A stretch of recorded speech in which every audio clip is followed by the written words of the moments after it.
Just for a moment, let's play a game.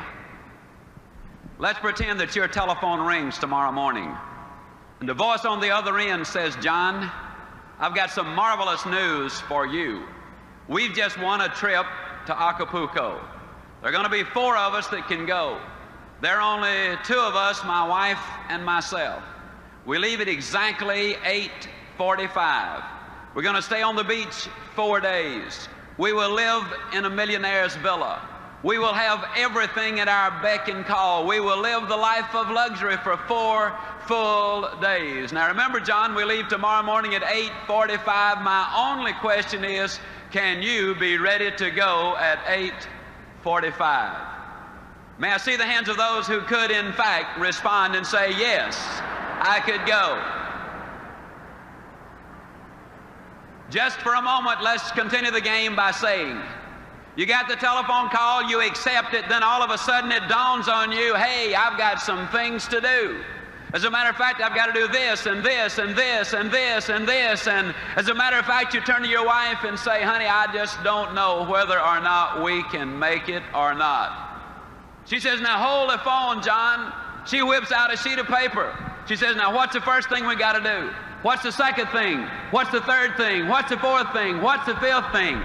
How many of you, honest to goodness, believe that during the next 24 hours you could get more done than you normally get accomplished in 3, 4, 5, 6 days? Would you hold up your hands, please? Here's my question, please. Why don't you go to Acapulco tomorrow? Every day of your life. Why don't you, in your own mind, say, "Tomorrow I go to Acapulco if I get this done today"? Do you realize that if you were to do that and schedule it and lay it out, that it would be just a matter of weeks before you could, in fact, go to Acapulco at any time that you wanted to, or anywhere else you wanted to go? I was coming in on the plane yesterday, which is generally the way I fly. And I was seated next to an old boy, and I couldn't help but notice he had his wedding band on this finger. Now I looked at him for a moment. I said, "Friend, you got your wedding band on the wrong finger." He said, "Yeah, I married the wrong woman."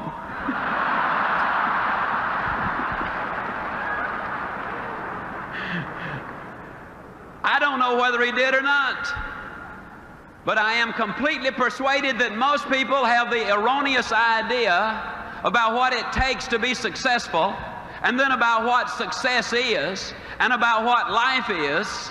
And I would like to, during these next few minutes, climb down right inside of your mind. I'd like to climb down in your emotions. I'm going to motivate you. I'm going to say some things to you that are going to have an impact, and you will, in fact, not be the same when you get up from your seats at the end of this evening.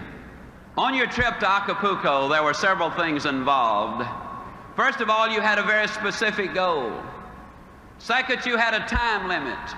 And third, you listed the obstacles, the things you had to do in order to get the trip to Acapulco. I'm going to talk to you tonight about goals. There are 4 basic reasons why people do not have goals. Number 1, they have not been sold. Now, friends, I'm flat going to sell you on why you got to have them. I didn't say I wanted to. I didn't say I was going to try to. Didn't say I hope to. I flat said I'm going to sell you on why you must have them. The second reason a lot of people don't have goals is they do not know how to set those goals. I'm going to give you a basic formula for setting those goals that will be precise if you will follow it. The third reason a lot of people do not have goals is they have fear. You see, there's a certain amount of risk involved when you say, "This I'm going to do." Even if you do not tell anyone else, when you set a goal, there's a certain amount of risk involved.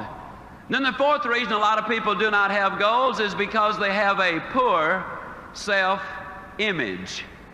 If you do not think you deserve success, if you do not think you deserve a bigger home, to be $1 million producer, to have an outstanding mate, or beautiful, well-disciplined children who are productive, if you don't think you deserve them, then you'll do things that will keep you from getting them.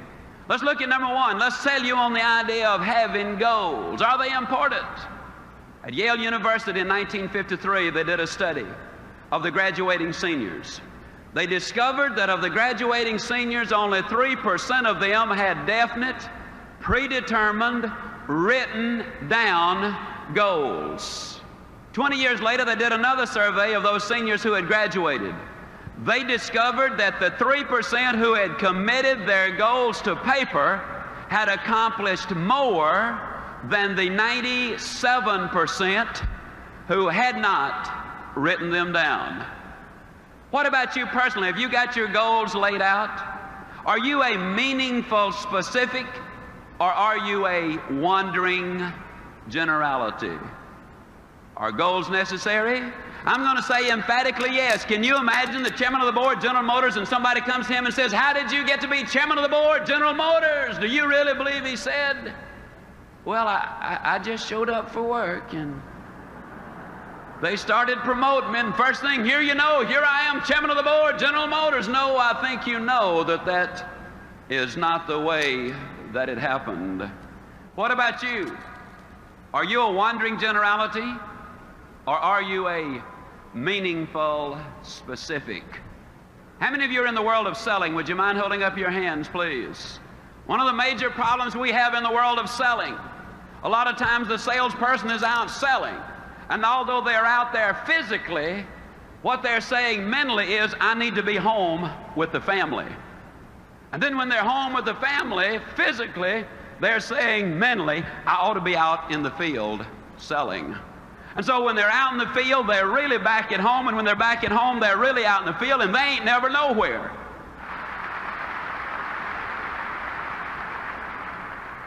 People today complain of lack of time. It's not lack of time that's the problem, it's the lack of direction. Are you a wandering generality, or are you a meaningful specific? Howard Hill was probably the greatest archer who ever lived. He killed a Cape buffalo with a bow and arrow. He killed a Bengal tiger with a bow and arrow. He won 281 consecutive tournaments. He was never beaten in competition.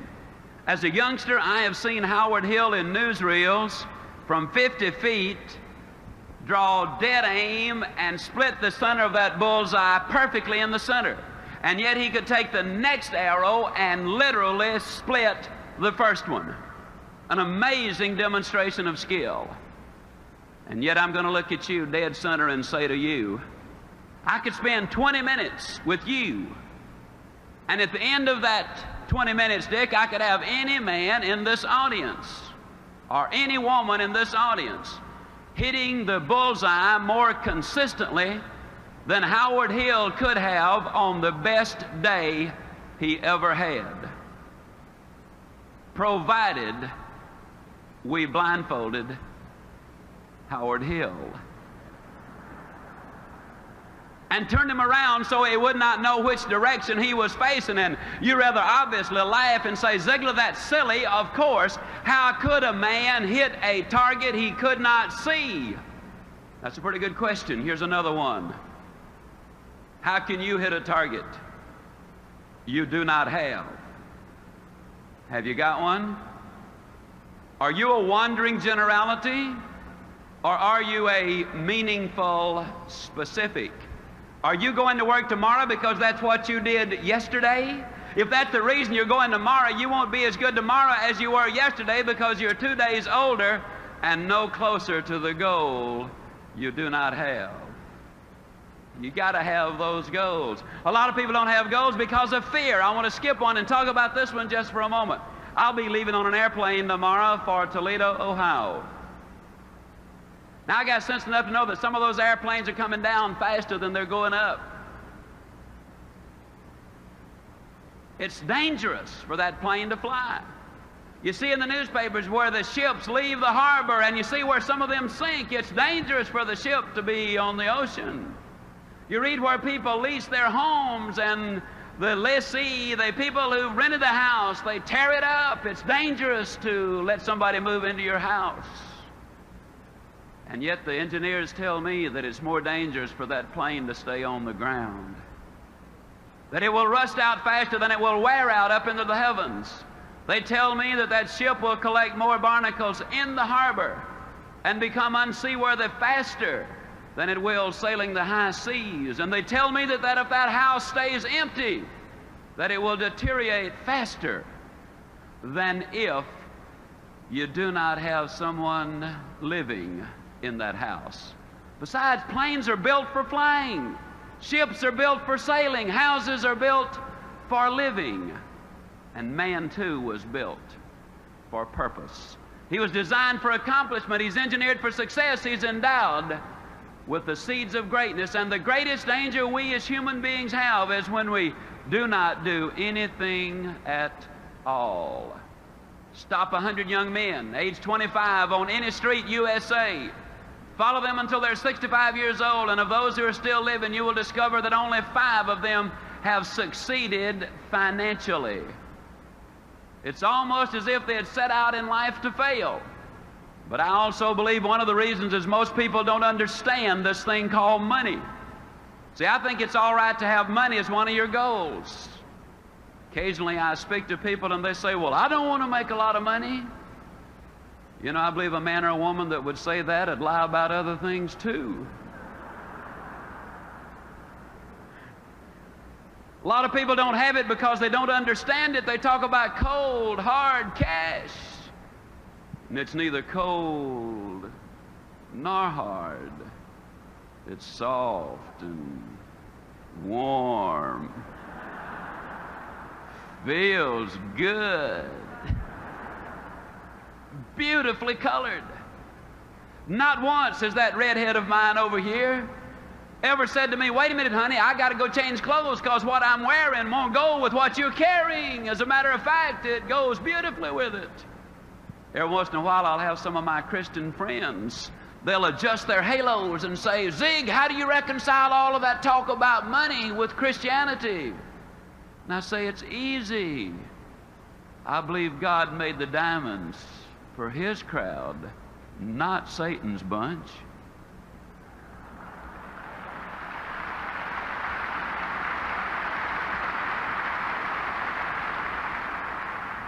I read my Bible and it tells me Jacob was a millionaire. Moses was a millionaire. Solomon, the richest man who ever lived. And old Job wouldn't have qualified for the food stamp program, if you know what I mean. No, money's all right. As a matter of fact, you cannot get too much money unless the money gets you. You know, Solomon told us in Ecclesiastes that he who seeks silver will never be satisfied with silver. Now, if money becomes your God, you got a problem. You'll never have enough. We know that's true because in the last 2 years, 5 billionaires have died. Down in Dallas, somebody said, I wonder how much money Howard Hughes really left. And somebody else said he left it all.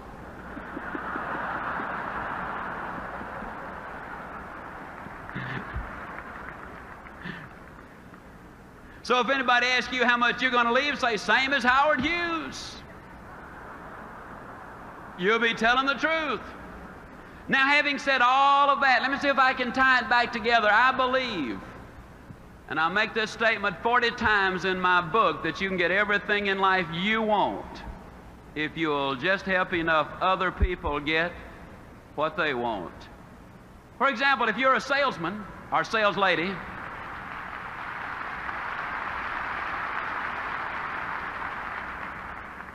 if you're selling a product that solves a problem, then you're helping someone else get what they want, which is the solution to the problem, so you get what you want and what you deserve.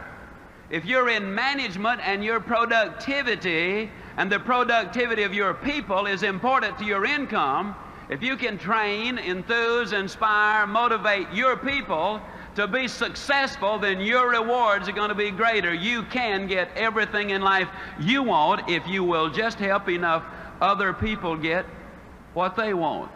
See, we can get what we want if we can give you some thoughts or some ideas or some motivation or some stimulation. If we can, in fact, leave you something so that when you go home tonight, you will be a better man or a better woman or a better boy or a better girl, then you will be more successful tomorrow. Yes, there's danger in setting goals, but there's infinitely more danger in not setting them. Then a lot of people do not know really how to set goals. I'd like to share at some length with you on that. And I started writing this book. And I kind of got excited about it. I put in there some words. You can go where you want to go. You can do what you want to do. You can be like you want to be. And man, I wrote those words and I said, now Ziglar, that's pretty good. As a matter of fact, I got to talking to myself, which is perfectly all right. It's all right even to answer. But if you ever catch yourself saying, huh?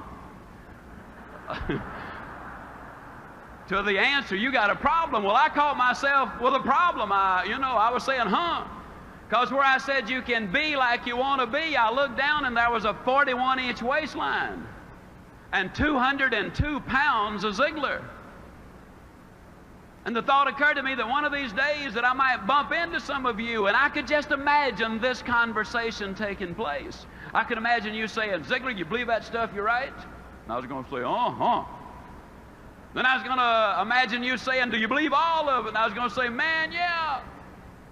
Then I could imagine you poking your finger in that 41-inch waistline and saying, Ziglar, do you really believe all of it?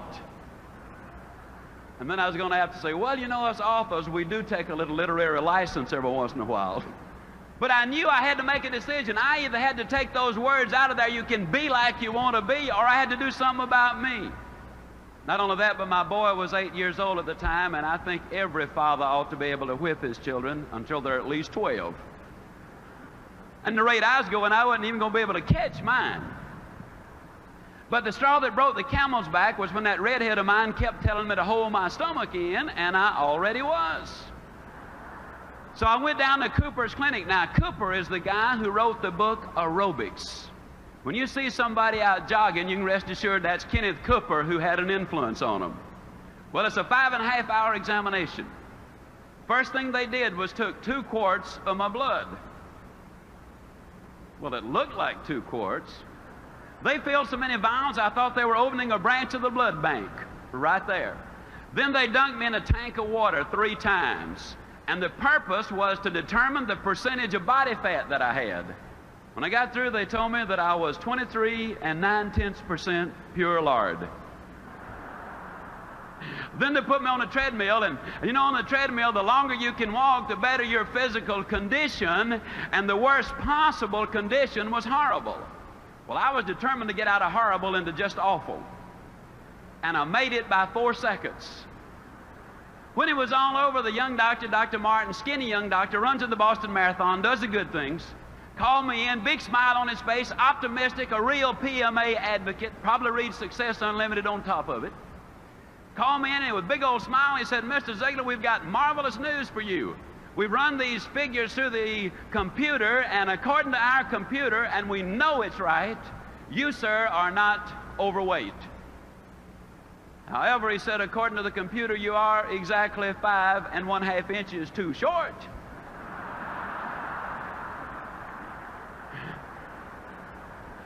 And I said, well, Doc, that's pretty bad, isn't it? He said, no, actually, you're in remarkably good physical condition for a 66-year-old. And I said, Doc, I'm 46. He said, you're in awful shape.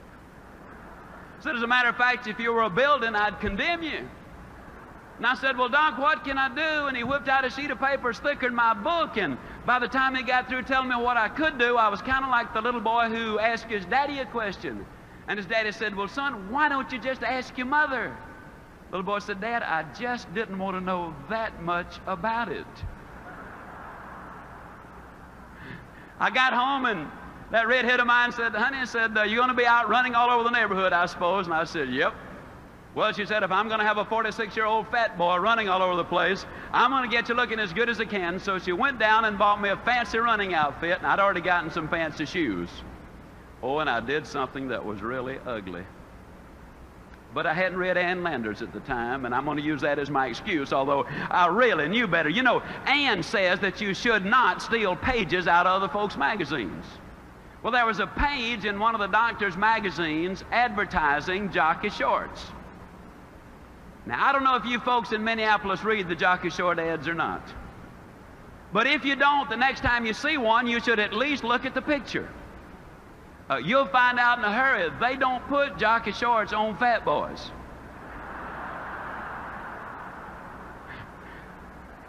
At least they don't have a Goodyear. So I hung it up in my bathroom and I said, now there's my hero. That's the way I'm going to look. Well, the next morning that alarm clock sounded off and I hopped out of bed and put that fancy running outfit on and hit the front door and ran a block. Oh, but the next day I did lots better. I ran a block and a mailbox. Then the next day it was a block and 2 mailboxes, then a block and 3, and a block and 4, and a block and 5. One day I ran all the way around the block, came back in, woke the whole family up and said, guess what Dad has done? And one day then I ran a half a mile. Then one day I ran a mile. One day I ran a mile and a half. One day I ran 2 miles. Started doing the sit-ups, only 8 the first day, then 10, then 20, then 40, then 80, then 120, then 200. Started doing push-ups, only 6 the first day, then 8, then 10, then 20, then 30, then 40. Today I do the GI push-up. That just means you push up in the air and slap your hands while you're in the air. I'll tell you, it's different from the others. And that weight started coming down from 202 to 165. The waistline dropped from 41 to 34.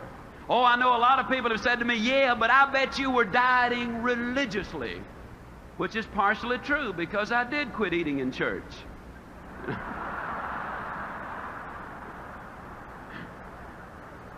Now, please understand, I am not here to try to talk you onto going on a diet. I'm here to talk to you about goals. As a matter of fact, I talk about it as much as I do because it involves every single principle of goal setting. First of all, ladies and gentlemen, my credibility was at stake. You see, if I'm going to write in my book, you can be like you want to be. If I'm going to stand up in front of you and say, you can be like you want to be, and I come waddling out at 2:02, there goes credibility. If I get up here and acknowledge Jesus Christ one moment and tell you a dirty joke the next, there is no credibility. See, credibility is a tremendously important thing. That was first.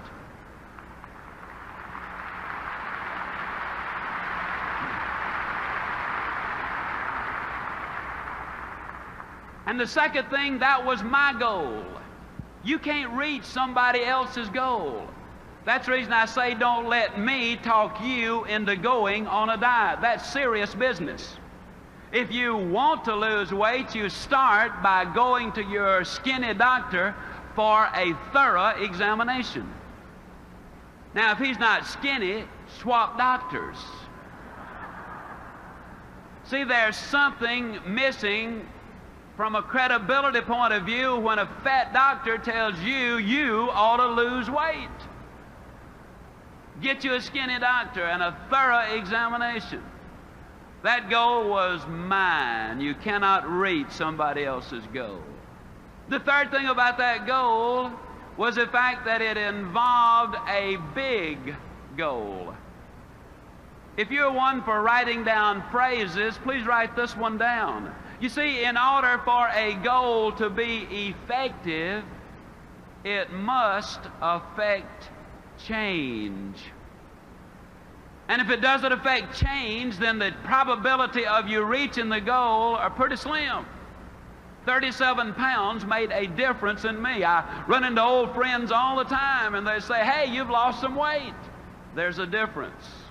In order for it to be effective, it's got to be big because it's the big goal that creates excitement. It forces you to reach in and utilize that which is there. And the next thing about the goal, although as a practical matter it was an intermediate goal, I'm going to use it for illustrative purposes as a long-range one. When I wrote this book, I was convinced it would sell. I sent it to 3 publishers. They were convinced it would not sell. They wrote me back and said, we don't think it'll sell. Now, when it got to the 4th printing, they wrote me again and said, hey, you know, we think that thing's going to sell. But at first they said no. I believed that it would.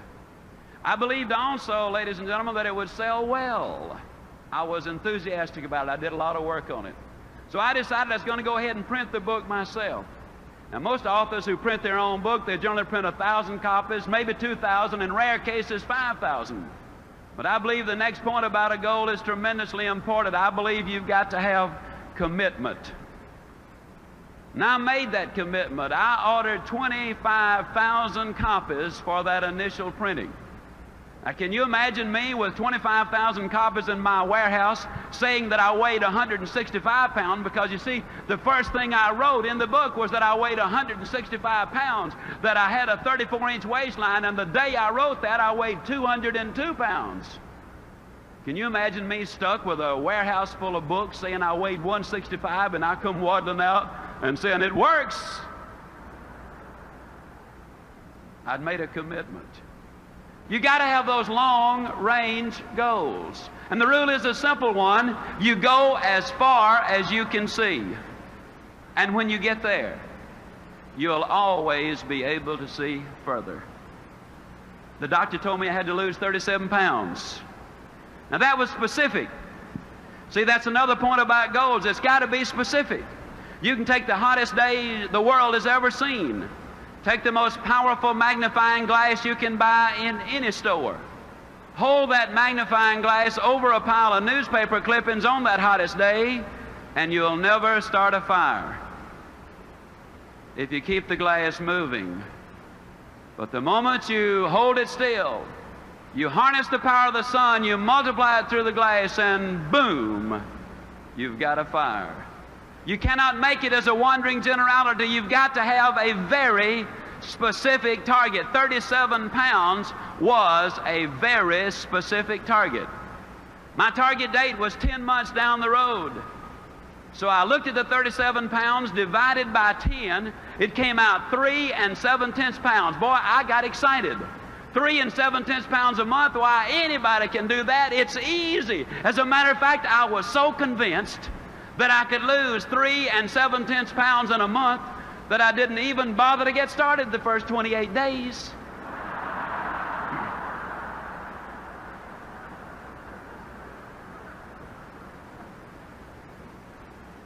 Yeah. Greatest labor-saving device ever invented was tomorrow. So the other point, if you're going to do anything, you got to break it into a daily basis, and you got to get started. Now, I was raised down in a small town in Mississippi, Yazoo City, Mississippi. Now, today, there are a lot of people that try to impress folks by telling them they're from Yazoo City, but I really am. As a matter of curiosity, how many of you here today have never been to Yazoo City, Mississippi? Never been, okay? Well, I think everybody ought to have something to look forward to.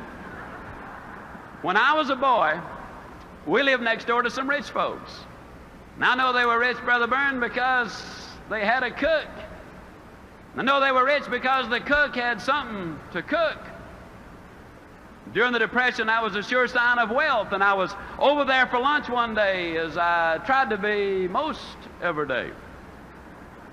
And cook brought the biscuits out. No exaggeration, those biscuits were no thicker than this wristwatch. Now, I looked at him for a moment. I said, Maud, what in the world happened to your biscuits? She reared back, gave that big old tummy laugh, and said, well, I'll tell you about those biscuits. She said, they squatted to rise. But she said they just got cooked in the squat. Hey, you know anybody that gets cooked in the squat? You know anybody that's really going to do something as soon as the kids get out of school, and then I'll have more time to do those things? Then the kids get out of school and they say, well, I didn't realize it, but I got to take them everywhere. Wait till the kids get back in school, then I'll really get busy. Kids get back in school, they say, well, we got a winning football team this year. Got to support the team. Wait till after football season, then I'll really get busy. Football season is over, they say, well, you know, it's Thanksgiving and Christmas now and New Year's. Wait till after the holidays, then, man, I'm really going to get busy. After the holidays, they say, well, you know, the weather is just so bad, and isn't this the worst winter we have ever had? Wait till the weather clears up a little bit, then I'll get busy. After the weather clears up, they say, well, you know, this is the first chance I've had to play a little golf or go fishing. Wait till I get that out of my system. Then they say, well, it's almost time for Easter. Wait till after Easter. After Easter, they say, well, you know, it's now almost time for the kids to get out of school, but that's where we came in, wasn't it? See, the people who wait for Aunt Matilda to move out, or John to get on the day shift, or for him to swap in the old clunker, or until we get a new governor or a new administration, the people who wait for external changes before they make an internal decision will get cooked in the squat every single time. I can guarantee it. If you're going to reach your goals, you got to make up your mind. You do something today. You can't do everything at once. And if I were to relate back to weight, it's appalling to me to have somebody come up who's 150 pounds overweight and say they're going to lose it in 3 months' time. Friend, it took you 40 years to put it on. Don't take it off like that. I took mine off and kept it off because I changed the thing that put it on. A habit. I ate too much regularly. I didn't gain 37 pounds in one weekend. It is one more bite that done me in. It's the little things. I looked at that weight and I realized that all I had to do was lose 1 9/10 ounces a day. And if I lose 1 9/10 ounces a day, then yes, I'm going to lose that weight. And ladies and gentlemen, to the ounce and to the day. 10 months, I had lost exactly 37 pounds. I had set the goal and I had reached it. Now, a lot of times people come to me and they say, Zig, tell me the truth. I'm always amused that people that say, tell me the truth, they're implying, I guess, that have been lying up until then. Tell me the truth now, Zig. How did you feel about getting up in the morning and going out there and doing that running? How'd you feel about it? I'm going to tell you the truth. I hated it. Man, that alarm clock would sound off, you know, and I'd lay there for a minute and I'd think to myself, Ziglar, what's a 46-year-old fat boy like you doing getting up running all over the neighborhood? Your buddies are sound asleep. What are you trying to prove? And then I'd look down at that 41-inch waistline and I would say, Ziglar, do you want to look like you or do you want to look like the guy in the jockey shorts? Well, I didn't want to look like me. No way. So I'd get out of bed. But just because I was running, that didn't mean I had to like it. Man, I'd get out there and run. I don't know what I'm trying to do. Acting like a teenager and everybody else is sound asleep, and here I am doing a fool thing like this. That's crazy, you know, and off I'd go. And don't you think for 1 minute I didn't tell everybody about it either. Friends, relatives, strangers, everybody I came in contact with, I'd tell them about that enormous sacrifice I was making. Listen, at one time in my life, I could get up and make you a speech, and I could put a strain in my voice and a pained expression on my face, and I could say, friends, you got to pay the price. Oh, what a bunch of baloney that is. I ran in the snow of Winnipeg, Canada. I ran in the sands of Acapulco, literally. I ran in the orange groves of Florida. I've run in the rain right here in Minneapolis. And then one day, ladies and gentlemen, I was running in Portland, Oregon. Beautiful day. Never forget it. About 78 degrees. I was on Portland State University campus. And it was about 12:30 or 1 o'clock. I was scheduled to speak, I believe, at 4 o'clock. And I was out running, and as I was running on that campus, I looked around. Some of the kids were laying on blankets reading, some were studying, some were courting, some were just relaxing. And here comes old Ziglar running by them, you know. Sweat running down my back, sweat running down my legs, you know. And for the first time that day, it dawned on me that I was not paying a price. For the first time that day, ladies and gentlemen, it dawned on me that I was having the time of my life.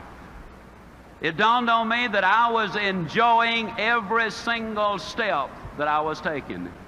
Today at age 50, I can run 2 miles faster than 98% of the college kids of America.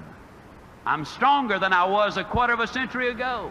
I can do things that I could not have dreamed of doing just a few years ago. I contend that you do not pay the price for good health. You thoroughly enjoy the price.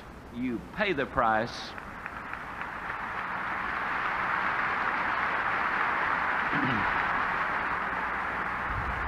You pay the price for failure. You pay the price for a poor marriage. You enjoy the price of a good one. You enjoy the price of success. You just look at the people who've made it and the people who have not made it. I believe we've got to change our vocabulary. See, ladies and gentlemen, I don't believe you pay the price. I know that you enjoy the price. And I believe we need to change our vocabulary. I'm really talking about changing an attitude, am I not? See, that's what we're talking about here at these PMA rallies, changing attitude. We live basically in a negative world. An overweight person sits down at the table and says, everything I eat turns to fat. Well, that's negative. Mother sends her child off school and says, now don't you get run over. That's negative. We live in a negative world, and we become part of what we are around.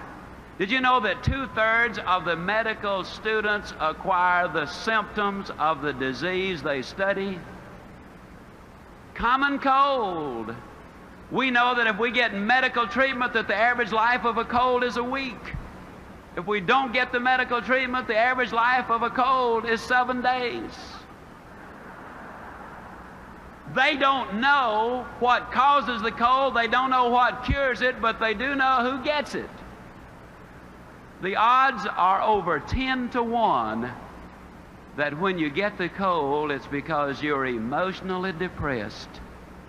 You've got stinking thinking, which, if it continues long enough, will lead to hardening of the attitudes. You become part of what you're around. Classic case.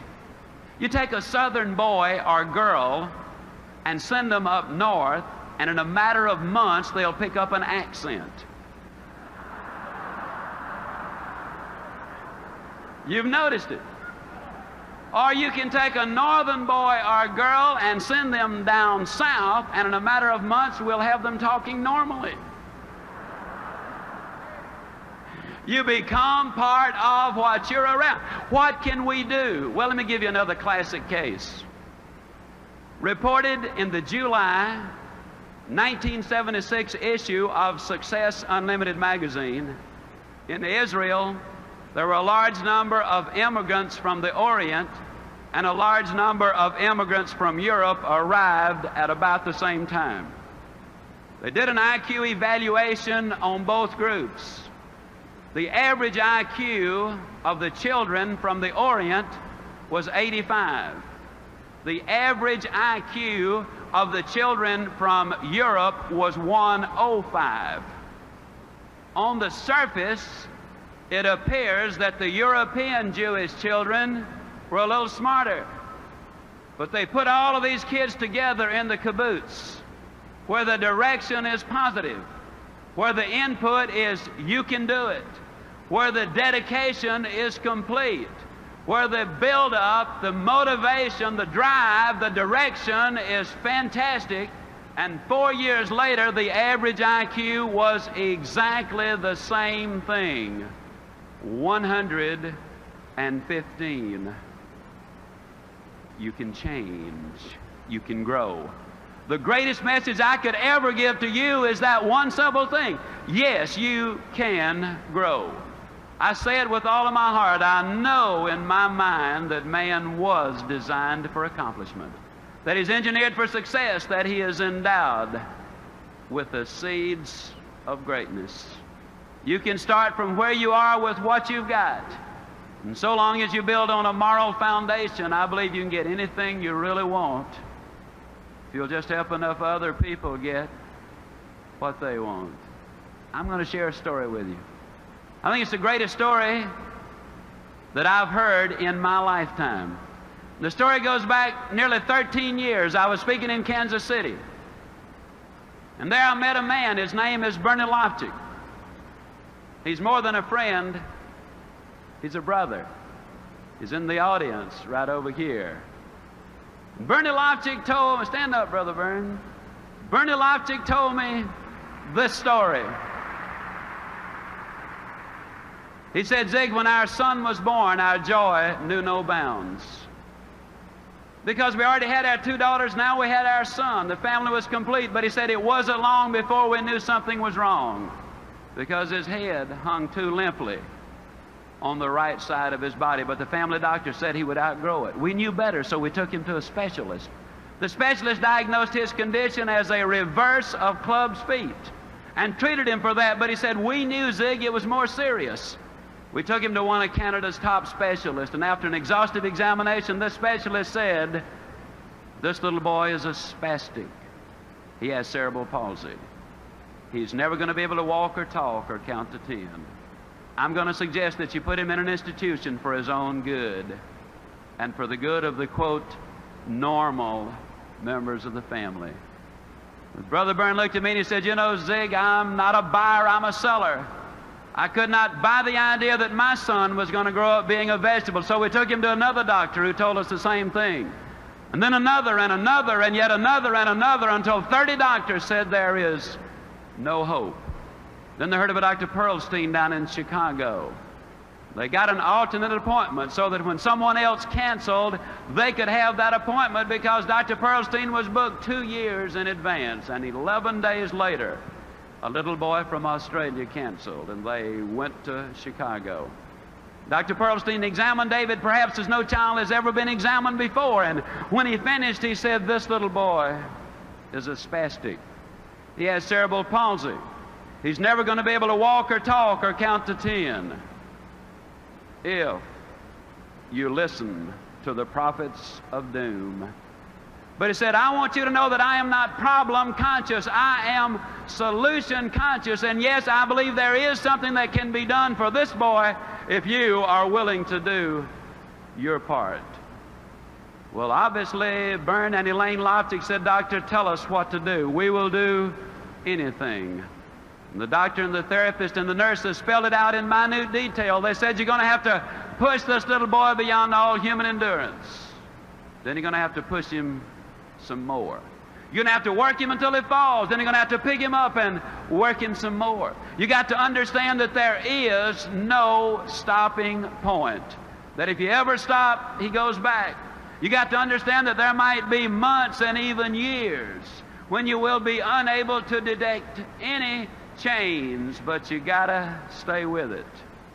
And one last thing, don't ever give him therapy in the presence of another victim of cerebral palsy, because if he sees them taking therapy, he will inadvertently pick up those awkward movements. You see, we become part of what we are around, whether it's moral or immoral, whether it's good or bad.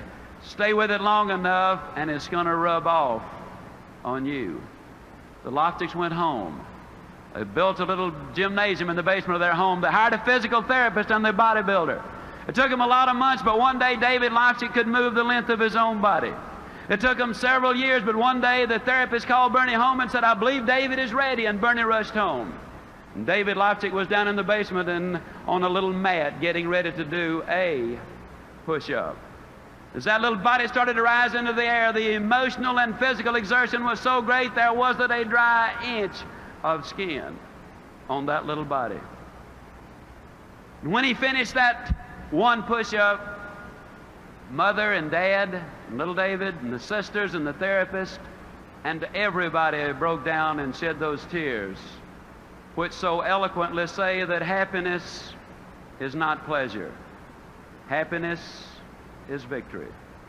And the story, ladies and gentlemen, is even more remarkable when we know that one of America's leading universities had examined this little boy and said there are no motor connections to the right side of his body. He has no sense of balance. He will have extreme difficulty even being able to walk and stand straight. He'll never be able to swim or skate or ride a bicycle.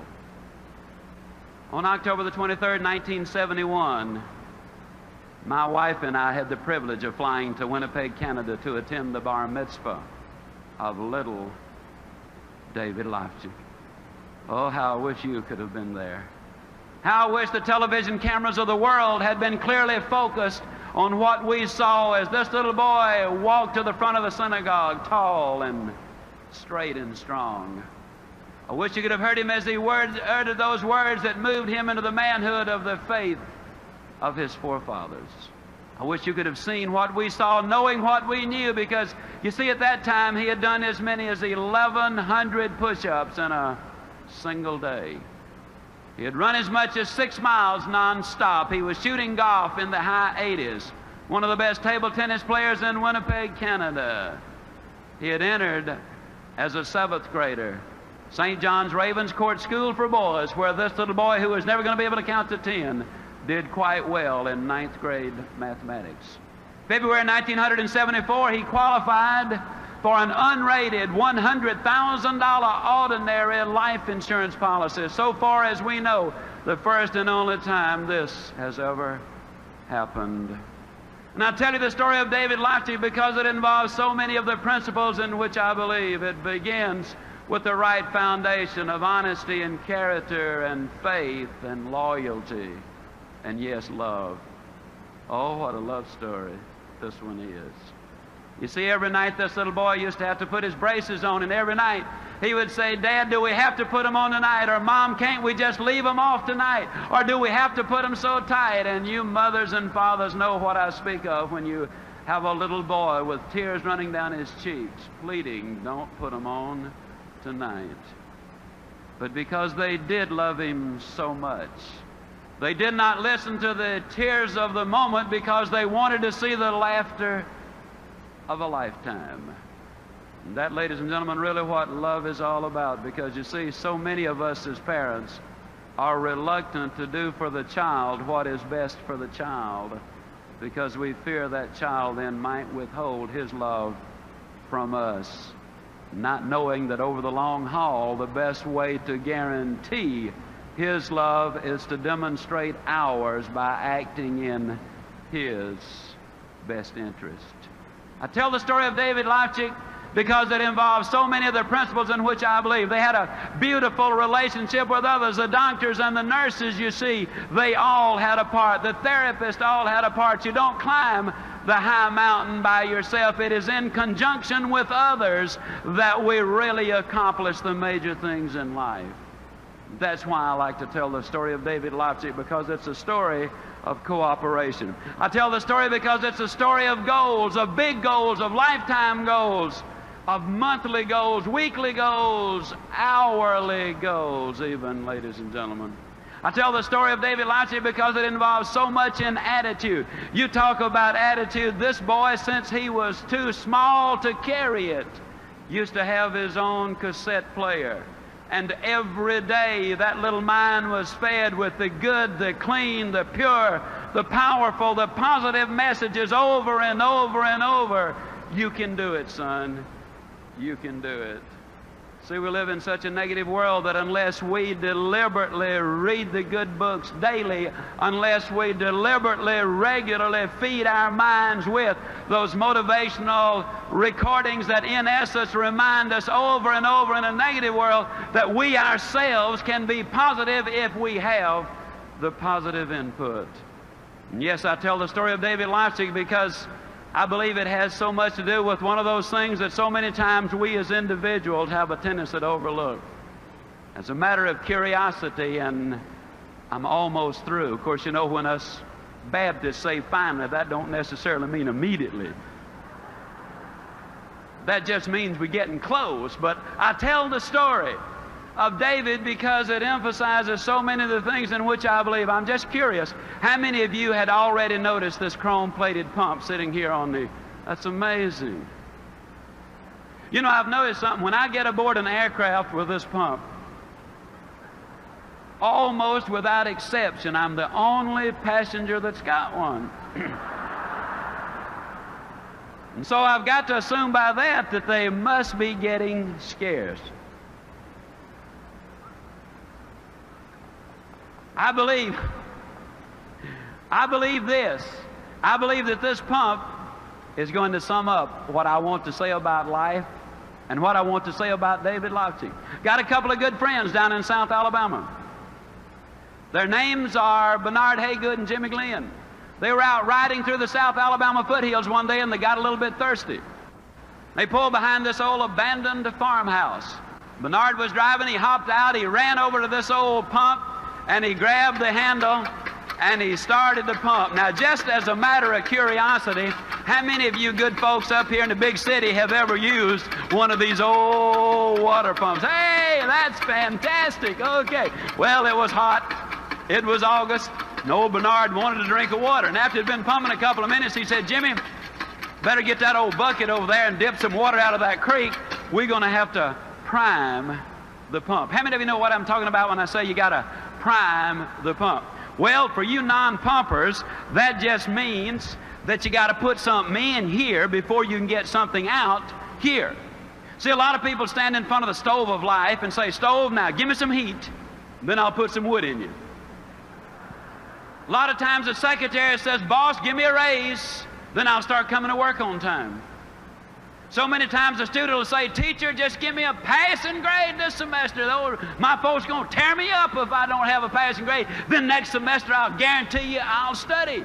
Can you imagine the farmer saying, Lord, give me a crop this year and I promise I'll plant next year? No, it doesn't work that way. First of all, you got to put something in before you can get something out. Well, old Bernard wanted that drink of water. I mean, it gets hot in South Alabama, and he was just pumping away, you know. And I'll tell you, that sweat was beginning to come off of him. And he said, you know, Jimmy, I just don't believe it's in the water down there.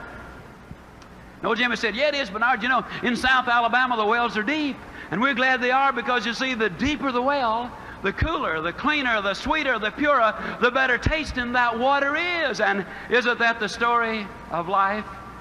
Isn't it true that that prospect that you really have to work on the most when you finally do make that sale, isn't it true that that's the one that really gives you the most satisfaction? Isn't that the one? Isn't it true, ladies and gentlemen, that the boy or the girl who was available to every Tom, Dick, and Harry or Mary, Sue, and Jane come down the pike, those boys and those girls are not the ones that make the kind of husband you want and the kind of wife that you want? Isn't it true that the things in life that have value that you got to do some pumping for? Well, old Bernard, man, he wanted that drink of water. I mean, by then, he was really working up a sweat. But, you know, there's always that question, just how much pumping are you willing to do just for a drink of water? And finally, old Bernard just threw up his hand and just said, Jimmy, they're just sitting in the water down there. Jimmy said, don't stop, Bernard, don't stop. If you stop, it goes all the way back down, and then you'll have to start all over. And isn't that true? See, there's no way you can look at that pump and say, yeah, just 2 more strokes and I got it. Because you might have to pump another 10 minutes. There's no way you can look in the head of that prospect and say, yep, just 2 more closes and I got him. Because, you know, it might really take a lot of pumping. But this we know that if we pump long enough and hard enough and enthusiastically enough, that eventually the reward that follows the effort will always bring forth the reward. And if you notice that once you get it to pumping, that then all you got to do is just keep a little easy, steady pressure on it, and man, you're going to get more water than you know what to do with. Isn't it true that when things are good, they get better? And when they're bad, they get worse? And it's got nothing to do with what's going on out there. It's got everything to do with what's going on between your ears. You see, your business is never good or bad out there. Your business is good right here between your own two ears. And if you're thinking it's stinking, your business is going to be in exactly the same shape. I tell the story of the pump because that too says something about David Lofchick. For one solid winter, David set the alarm clock 1 hour earlier than any other member of the family. The wind chill in Winnipeg, Canada hits as much as 80 degrees below zero. He put those skates on. He literally crawled out to the frozen ice. And it took him one solid winter to learn how to stand up. Later, he skated on the neighborhood hockey team. And I tell the story, ladies and gentlemen, because you see, it wasn't easy. But I think if you were to talk to David Lofchick today, he would tell you that you do not pay the price for good health. You enjoy that price. Now, I tell you the story because you see, there today is a sequel to the story. I was speaking out in Amarillo. A young couple seated down on the front row were visibly moved with the story, and they came to me, and they got the address of the doctor who had taken Dr. Pearlstein's place on his death. And they went to Chicago, and this doctor examined their little girl, whom they said had cerebral palsy. And the little girl was about 18 months old. And this doctor examined their little baby girl very carefully, and he said, this little girl does not have cerebral palsy. It was a misdiagnosis. She was simply born prematurely. She has all of the symptoms today of cerebral palsy because you have been treating her for the disease, and she now has acquired all the symptoms. They started treating her as a normal child, beautiful and happy and moving well today. Oh, you become part of what you're around. The way we treat people gets to be so tremendously important. You know, folks, I've had so many people to be so nice to me in my lifetime. I know that for the first 2.5 years I was almost a complete failure. A man named P.C. Merrill came along and said, in essence, you can do it. And he made me believe it. And before the year was over, I was number 2 out of over 7,000 salespeople. My whole life changed because a man said to me, you can do it. Oh, I wish I could look you in your own eyes dead center and say, you can do it. Because you can. I'm just convinced that God wants you to make it. Believe in you because you're unique. There have been over 10 billion people to live on the face of this earth. There's never been another you. Believe in your fellow human being.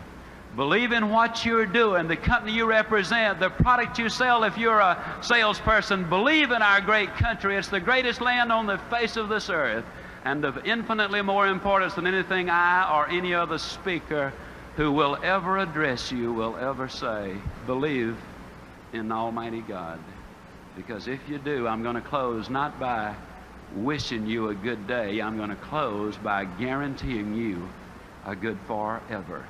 And I truly will see you at the top. Thank you, and God bless you.